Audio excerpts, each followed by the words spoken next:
नमस्कार, मैं रवीश कुमार। आपका अंदाज़ा सही है कि क्या कहने जा रहा हूँ, लेकिन गुजारिश है कि जो भी कह रहा हूँ उसे धीरज के साथ सुनिएगा। बेटी विदा होती है तो वह दूर तक पीछे मुड़कर मायके को देखती रहती है। मैं इसी स्थिति में हूँ, अभी मुड़कर देख लेने दीजिए, फिर कभी विस्तार से एनडीटीवी की बात करूँगा। आज की शाम एक ऐसी शाम है जहाँ चिड़िया को उसका घोंसला नज़र नहीं आ रहा, क्योंकि कोई और उसका घोंसला ले गया है। मगर उसके सामने थक जाने तक एक खुला आसमान ज़रूर नज़र आ रहा है। इस बात की सहानुभूति मुझसे ना रखें कि मैं चिट्ठी छांटता था। मैं उनकी तरह नहीं हूँ कि अचानक चाय बेचने की बात करने लग गया। उतर रहा हूँ जहाज़ से, बात कर रहा हूँ चाय बेचने की।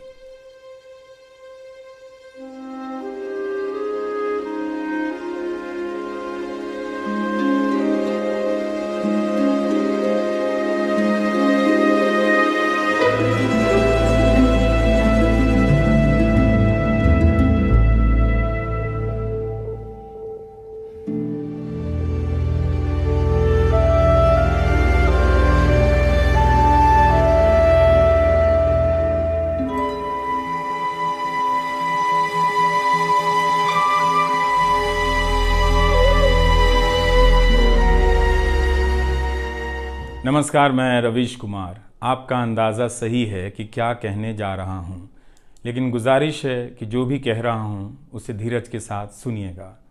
भारत की पत्रकारिता में स्वर्ण युग तो कभी था भी नहीं, लेकिन आज के दौर की तरह भस्म युग भी नहीं था। भस्म युग से मेरा मतलब है जहाँ इस पेशे की हर अच्छी बात तेज़ गति से भस्म की जा रही हो। यह दिन भी आना ही था। इस देश में अलग अलग नाम वाले अनेक चैनल हो गए हैं, मगर सब हैं तो गोदी मीडिया ही।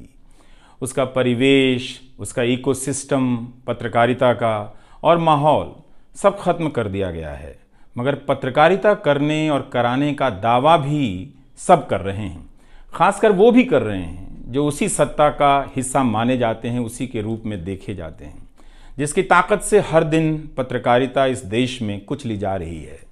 जब वो कहे कि वह उच्च स्तरीय पत्रकारिता करना चाहता है, तब ऐसा दावा करने वालों को ज़रा संदेह की निगाह से देखिए। गोदी मीडिया और सरकार भी पत्रकारिता का अपना मतलब आपके ऊपर थोपना चाहती है। अगर इसका मतलब किसी भी रूप में वही है, तब आप एक बार फिर से झांसे में आने वाले हैं। बेटी विदा होती है तो वह दूर तक पीछे मुड़कर मायके को देखती रहती है। मैं इसी स्थिति में हूँ, अभी मुड़कर देख लेने दीजिए, फिर कभी विस्तार से एनडीटीवी की बात करूँगा। लोगों के बारे में और एनडीटीवी के बारे में, डॉक्टर रॉय, राधिका रॉय के बारे में भी। मैं कई लोगों की प्रतिक्रियाएं पढ़ रहा था। बहुत सी बातें तो मुझे आज ही पता चली। हैरानी हुई कि हर किसी के पास एनडीटीवी का एक अलग ही किस्सा है।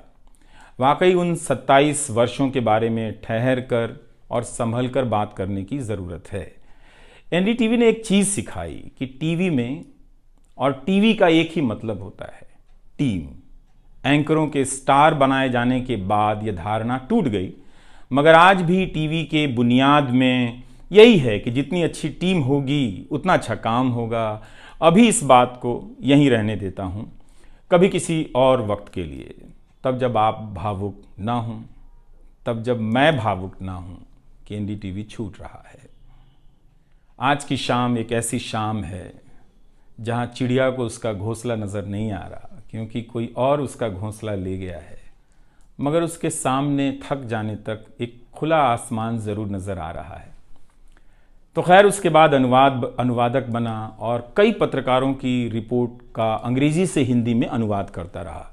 इसके बाद मैं रिपोर्टर बन गया और फिर मेरी दैनिक रिपोर्ट की अलग यात्रा शुरू होती है। रवीश की रिपोर्ट से काफ़ी कुछ सीखने को मिला। तो इस तरह से यह एनडीटीवी में ही संभव हुआ कि एक चिट्ठी छांटने वाला इसके एक चैनल का ग्रुप एडिटर समूह संपादक बनता है और आज उसे छोड़ रहा है, इस्तीफा दे रहा है।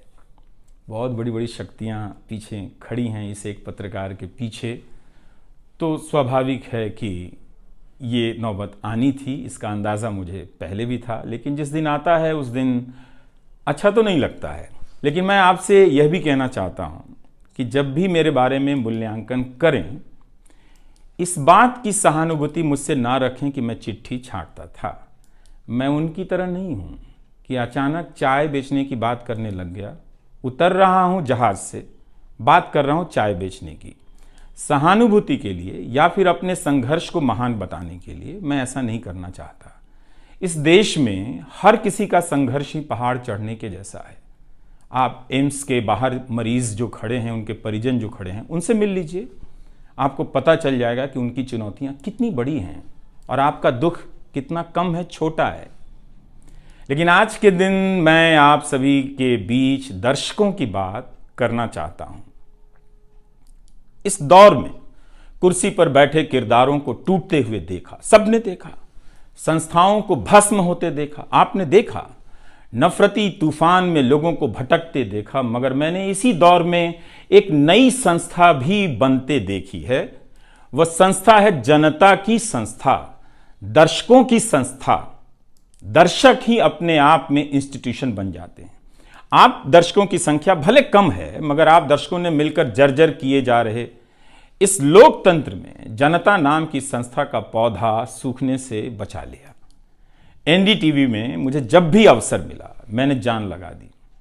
मैंने कभी उन अवसरों को अपने लिए नहीं देखा, बल्कि यही सोचा कि ये अवसर मुझे आप दर्शकों के लिए मिला है, इसलिए उन सभी अवसरों को आप दर्शकों की कहानियों से भरता चला गया और मैं आप दर्शकों का होता चला गया।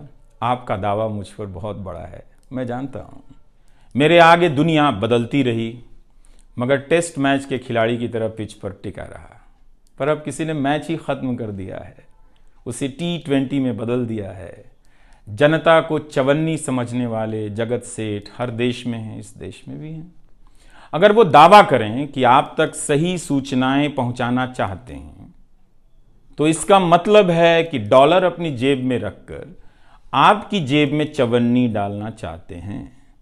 पत्रकार एक खबर लिख दे तो जगत सेठ मुकदमा कर देते हैं और फिर सत्संग में आकर प्रवचन भी देते हैं कि वे पत्रकारिता का भला चाहते हैं। कानून की आड़ में अब अधिकार कुचले जा रहे हैं, अभिव्यक्तियों को रौंदा जा रहा है ताकि सारे अवैध काम वैध नजर आए।